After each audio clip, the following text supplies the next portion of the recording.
माननीय महोदय, मैं कहना चाहूँगा कि 2047 में विकसित भारत बाद में बना दीजिएगा, पहले एपीजे अब्दुल कलाम के सपनों का 2020 का भारत कहाँ गया, उसको तो एक बार एनालिसिस कर लीजिए।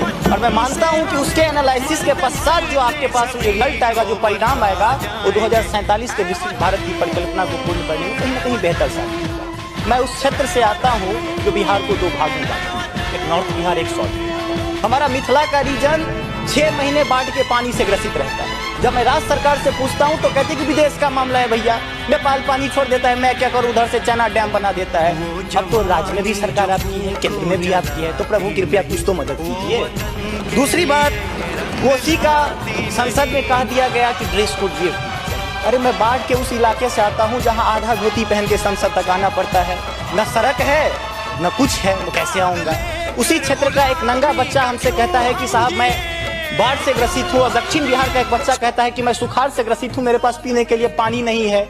बीच वाला एरिया कहता है मैं नरसंहार से परेशान हूँ। तो बिहार की एक परिभाषा बनती है कि उत्तर में बाढ़ है, दक्षिण में सुखाड़ है, बाकी जो बचा नरसंहार है, यही बिहार है। अब मैं कहाँ जाऊँ। तीसरी बात मैं आता हूँ कि आपने तो राम जी को अयोध्या में लाके स्थापित कर दिया, जरा उनके ससुराल मिथिला पर भी ध्यान दीजिए। माँ सीता कब कब अग्नि परीक्षा देगी, उनके पुत्र हम कब कब अग्नि परीक्षा देते रहेंगे, हम पर भी तो थोड़ा ध्यान दीजिए प्रभु। बाढ़ का पानी जब हमारे बिहार से निकलता है तो लगे लगे बंगाल चला जाता है, और जो भी हमारे पास रोजी रोटी रहती है खत्म हो जाती है। तो मेरी पत्नी भी कहती है कि लागल लागल सजन धक्का सलम कलकत्ता चल गया, कितना आगे जब आगे आते हैं। और पर्यटन की पर्याप्त संभावना है। एक बार आप कृपा करके देखिए, पर्यटन मंत्री बैठे हुए हैं, अब ताजमहल मुमताज महल की याद में बना, आपने उसको 7वां अजूबा में शामिल कर दिया। अरे हमारे यहाँ गया में दशरथ मांझी छेनी लेके पूरा पहाड़ तोड़ दिए, इससे बड़ी और क्या बात हो सकती है। उसको पर्यटन के लिए रखिए।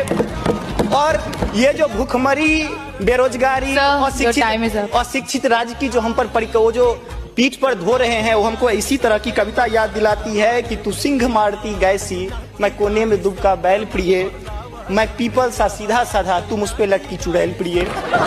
तो ये अशिक्षा, बेरोजगारी हम पर चुड़ैल की तरह लटकी है। तो there is politics behind every politics. स्नातकोत्तर राजनीति विज्ञान में पढ़ाई होती है, उसको छोड़ के जरा राज्य और केंद्र में अब सामंजस्य स्थापित करके कीजिएगा प्रभु। बहुत बहुत धन्यवाद।